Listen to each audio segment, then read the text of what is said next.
Morning. I lost connection there. I just started the morning meditation and the connection went. So if anybody would like to invite others that may have wanted to watch, please just share this, and hopefully we're gonna have a good connection now. Morning, Nikki. Hopefully you can share this one. I'm hoping the connection's improved a lot. So many blessings to you all this morning. This is the second attempt at going live with no Wi-Fi, so I'm doing quite well really. Thank you, Nikki. I'll be able to hopefully set up my Wi-Fi later on. So the universe is gifting me with Wi-Fi in this particular room, which happens to be my meditation space, so that I can connect with you all every morning, which is very beautiful. But obviously it's a little bit temporary, so hopefully,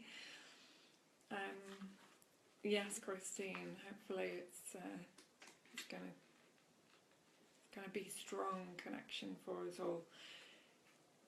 So if you're just tuning in, please say where you're tuning in from and who you are, because it doesn't always show me everybody's names, and I'd like to welcome you all to this beautiful morning sacred space where we connect with our presence and welcome in this beautiful new sacred day. And I'm going to read from Opening Doors Within by Eileen Caddy.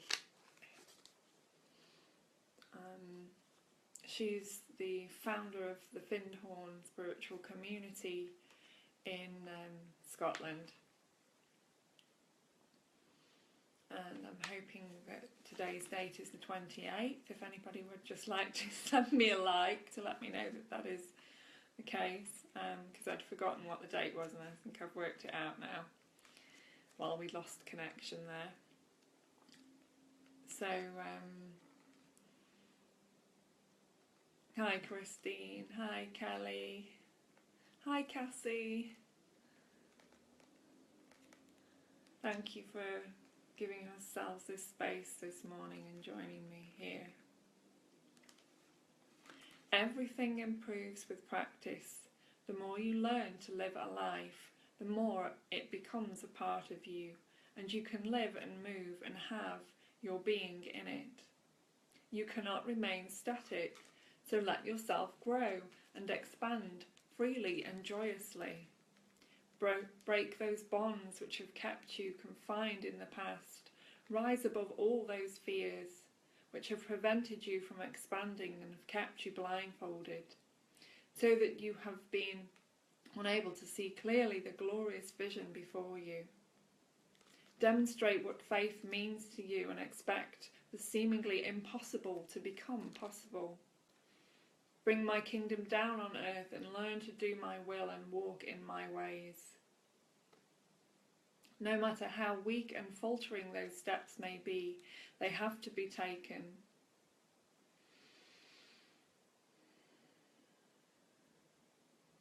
It does not matter how many times you fall, simply pick yourself up and try again.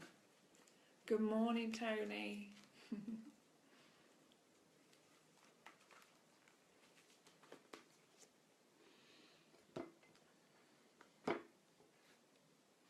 I'm also going to read from this beautiful little book, 40 Verses on Reality by Ramana Marharshi, translation and commentary by S.S. Cohen.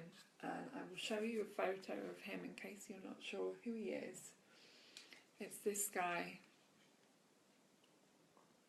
He was an Indian guru.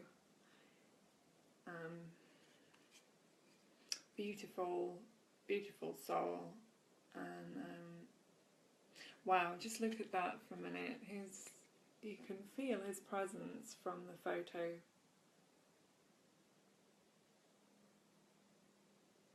you can see the love of his soul shining through. So, so beautiful. So this little book belonged to my dad. It's very, very small. And it's 40 Verses on Reality by Ramana Maharshi. There is a Ramana Maharshi ashram in India. I haven't been. His full name is Bhagavan Sri Ramana Maharshi. So I will read some of this to you.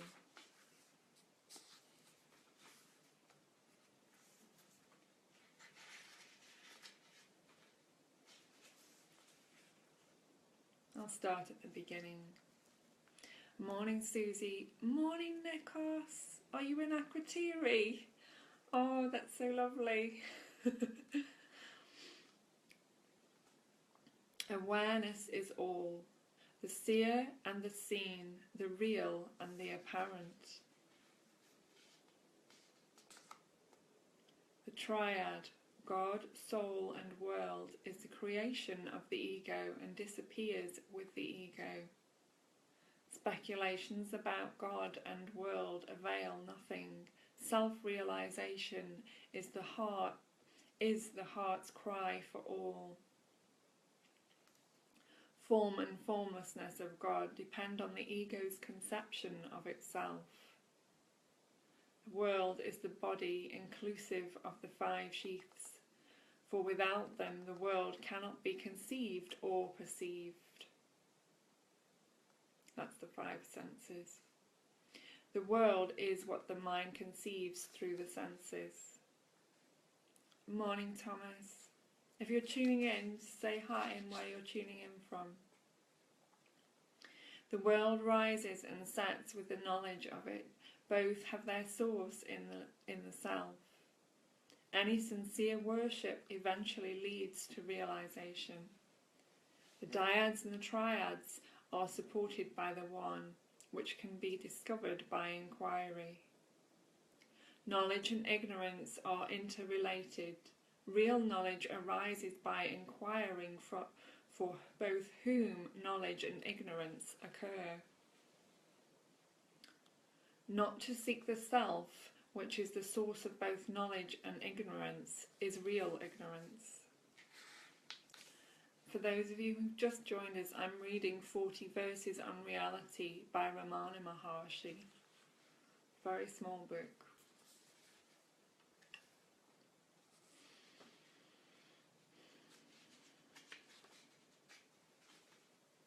True knowledge is self-effulgent.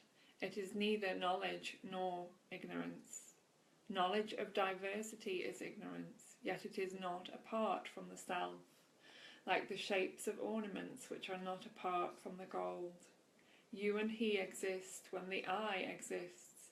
If the root of the I, the one, is found, you and he will also shine as one.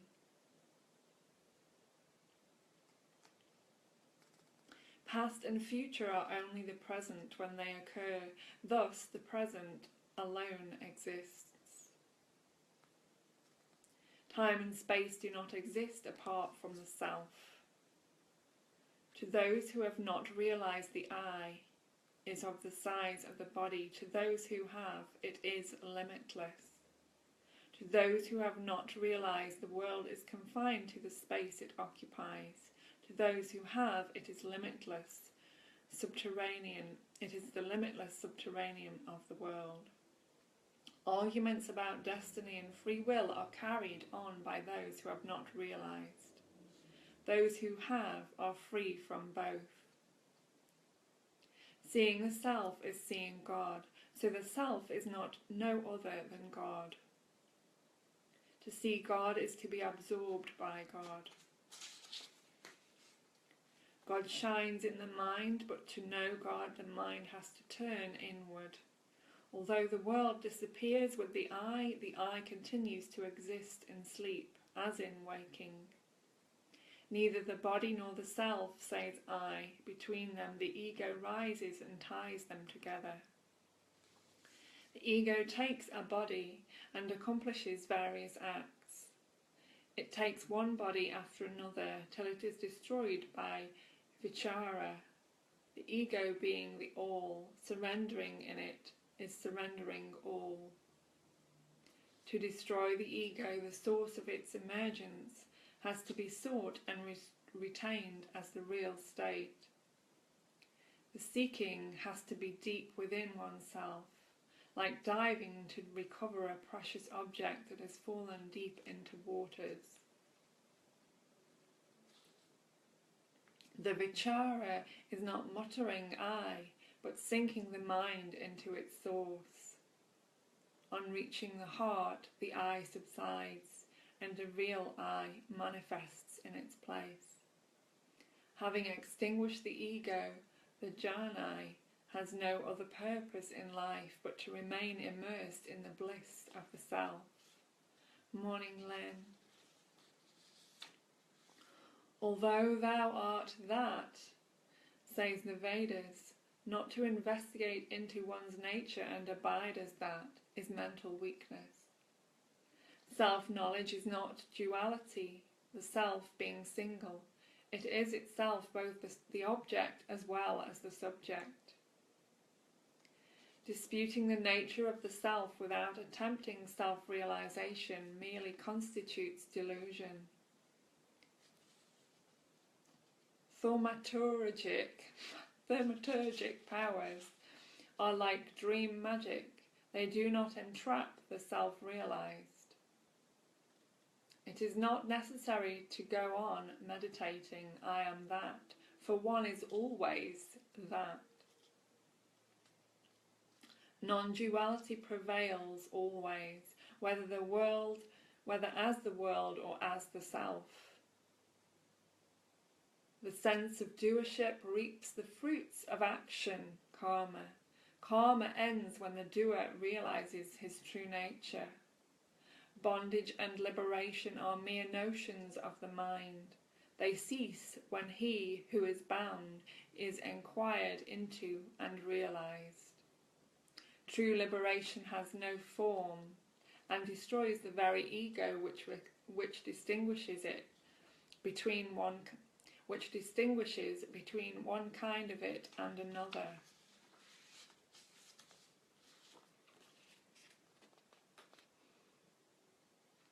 That's Ramana Marharshi. There's an invocation here. Without awareness of reality, can reality exist?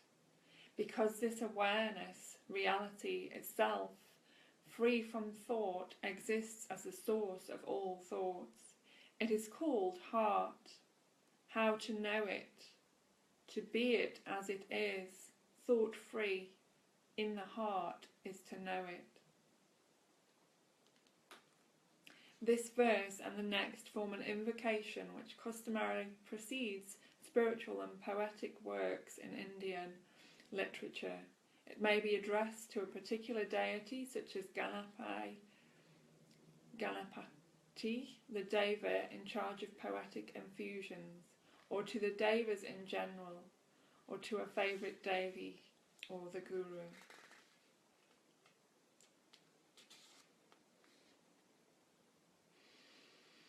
Or to one or other of the three major divinities.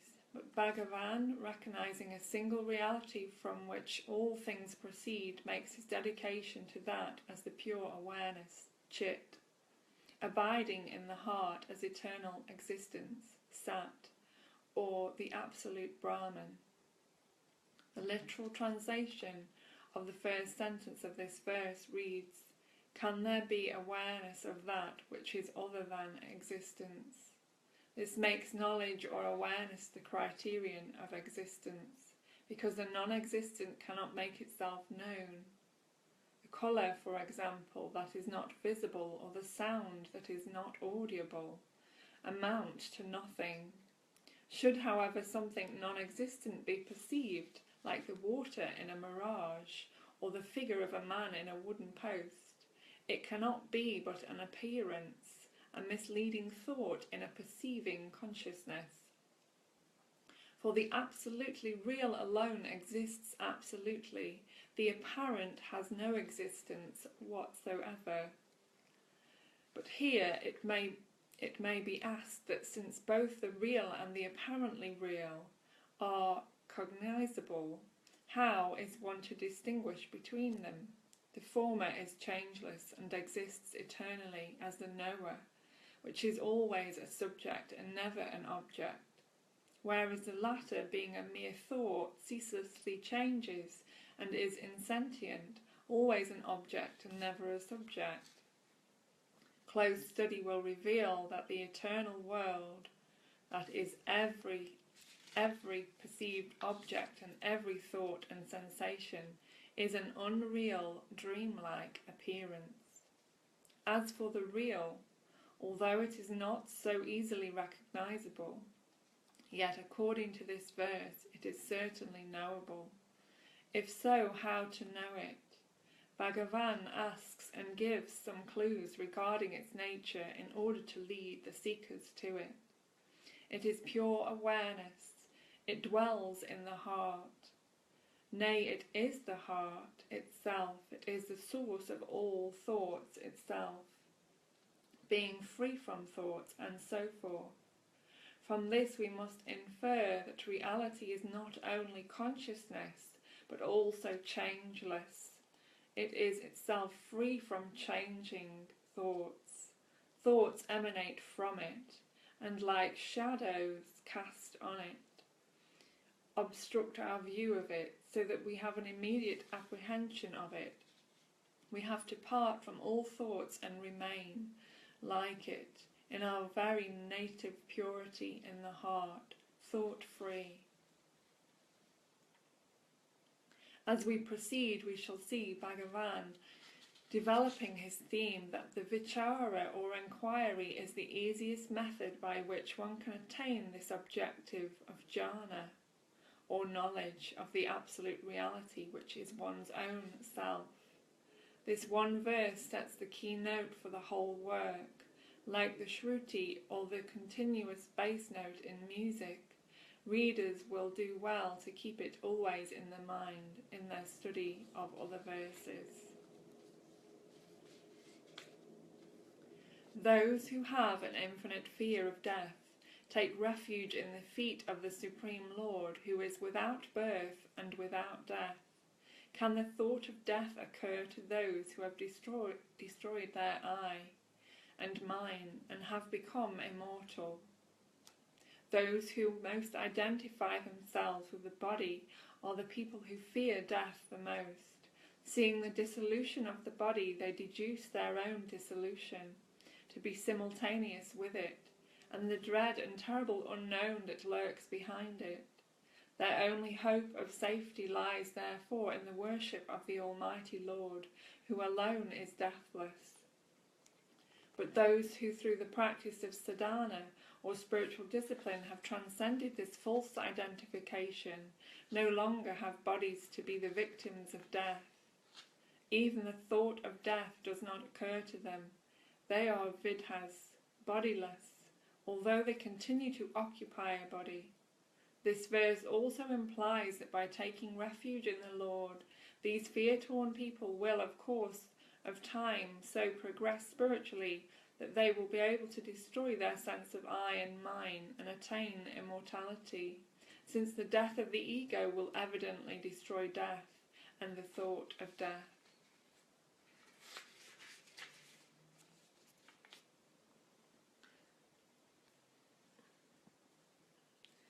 Because the world is seen, we have to infer a common cause, a Lord, possessing unlimited powers to appear as the diversity. The pictures consisting of names and forms, the seers, the canvas, the light, all these are he himself. The 40 begins here. To understand Bhagavan's meaning, we have to use the key with which he supplies us in the invocation. There he declares reality to be thought-free awareness, which dwells in the heart. Here he brings in the world in order to meet on their own ground those disciples who do perceive a real external world. He is saying something like this: you see a world and ascribe an omnipotent creator to it, but as we have already seen, this creation is only an appearance, a manifestation of that awareness of which we are speaking. It has no more reality in itself than have the pictures projected on a screen. From the heart, thoughts spontaneously rise like vapour from the ocean and turn into a kaleidoscopic world of names, forms, colours, sounds, smells and other impressions. These are in it, or on it, as on a canvas of which the heart is itself the seer and the sight. You're very welcome, Anne-Marie. Morning, Nick. Morning, Ishmael. Pure consciousness or pure mind is thus the picture of the screen, the seer and the light or sight. All schools of thought postulate the fundamental triad, God, soul and world, although all three are manifestations of the one. The belief that the three remain eternally three lasts only as long as the I or ego lasts. To destroy the ego and remain in one's own state is best. Most religions are based on the assumption that the triad mentioned in the text is eternal. Bhagavan rejects his assumption as being the child of the ignorant ego, which mistakes itself for the body. The I am the body notion compels the admission of an individuality, jiva, a world and its creator as three distinct perennial coexisting entities. Bhagavan, as we have seen, perceives a single existence of which these three are an illusory manifestation, which, however, vanishes the moment the eternal I is apprehended and the ego perishes. Morning, Diane. Of what avail to debate whether the world is real or unreal, sentient or insentient, pleasant or unpleasant, extinguishing the ego, transcending the world, realizing the self? That is the state which is dear to all and free from the sense of unity and duality. The same line of thought continues: destruction of the ego is a sine qua non. This is testing my spelling. For the realization of the self within the heart. It brings to an end all speculation about reality and unreality, God and world, whose true nature will be revealed in actual experience. This is the most blissful, attainable state and beyond the plurality of the illusory world. If the self be with form, God and the world will be also. If one be formless oneself, how and by whom can their forms be seen? Can there be sight without eyes? The self is the I, the limitless I. This refers to Jnani, who, although having a body, sees himself as bodiless and formless, and so cannot see God, or in fact see anything with form. The Ajnani, the non-realized, perceiving himself as a body, takes God also to be a body and worships him in all sorts of material, formal representations. Yet the fact remains that even he perceives everything through his own formless self, which we have granted to be the only seer, the only knowledge there is, the limitless I. Those who condemn idol worship forget that they themselves worship material symbols and icons, and attribute to God forms, dimensions, positions, even sentiments and sense perceptions exactly as they do to themselves. Having no experience or conception of a formless, omnipresent, omniscient spirit, they feel literally lost at the idea of worshipping something, not represented in a form. God thus appears according to the degree of the realization of one's self. Can there be sight without eyes? Means that without consciousness there can be no knowledge of anything. Just as without a lamp none of the objects present in a dark room can be seen. Can there be a world to an unconscious man? The body is in the form of and includes the 5 sheaths. Is there a world apart from the body? Has anyone without a body seen the world? The body is a complex structure containing a large number of instruments or organs which the self, as ego, uses for a large number of purposes, including, among others, those of hearing, smelling, seeing, thinking, feeling, memorizing and reasoning. The materials out of which these instruments or parts are made vary from the grossest to the finest. The Shastras, the scriptures, have arranged them in 5 groups. To each group 1 sheath or kosha is assigned. The koshas dealing with purely physical matter is called Annamaya Akosha, the sheath of food. The Pranamaya Akosha, the vital sheath, looks after the 5-fold functions of the vital energies: breathing, assimilation, generation, excretion and locomotion. The Manomaya Akosha, mental sheath, contains the faculties of mentation. The Vijnanamaya Akosha is the sheath of the intellectual and reasoning faculties of scientific and philosophical thinking. And last is the Anandamaya Akasha, the sheath of bliss, or causal sheath, which stores up within itself the karmic seeds of every birth,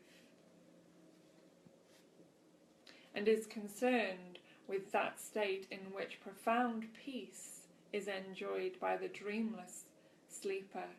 This kosha is made of the finest substance, sattva, which itself is happy due to its freedom from grossness and to its close proximity to the blissful self.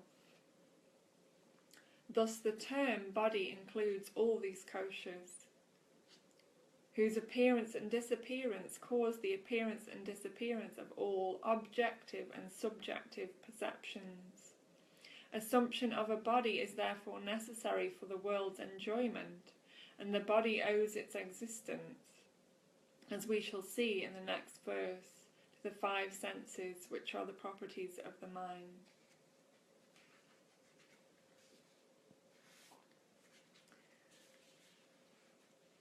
Happy birthday, Nick. Thank you everyone for joining. Let's now spend a few moments in silence. I'm just going to show you another picture of Ramana Marharshi. I can feel his presence. It's incredibly powerful. Just from reading those words, my whole body is filled with a very intense energy.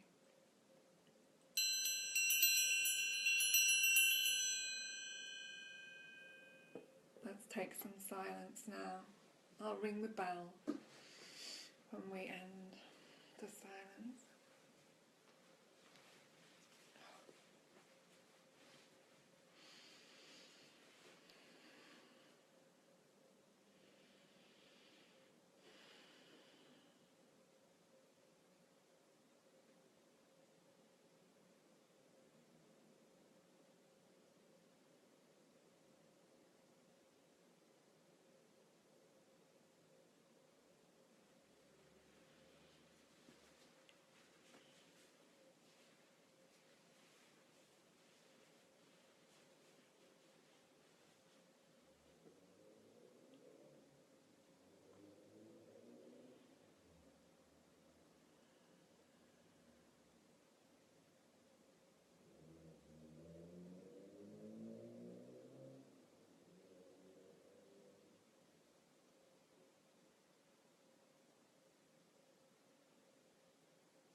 you've just joined us, I'm going to repost this video now. Thank you to all of you for giving yourselves a sacred space this morning and for joining me for this beautiful morning's meditation.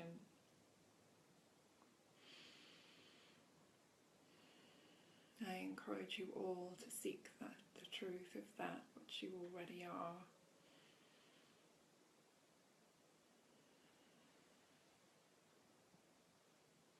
To walk your truth, speak with love, be compassionate to yourself and others.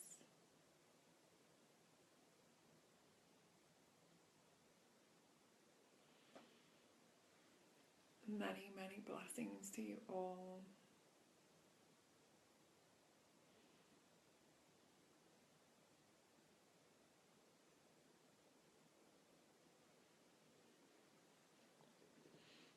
And may Ganesh guide you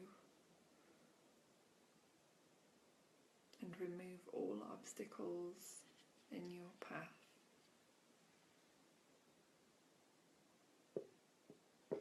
Have a blessed, blessed day, all of you.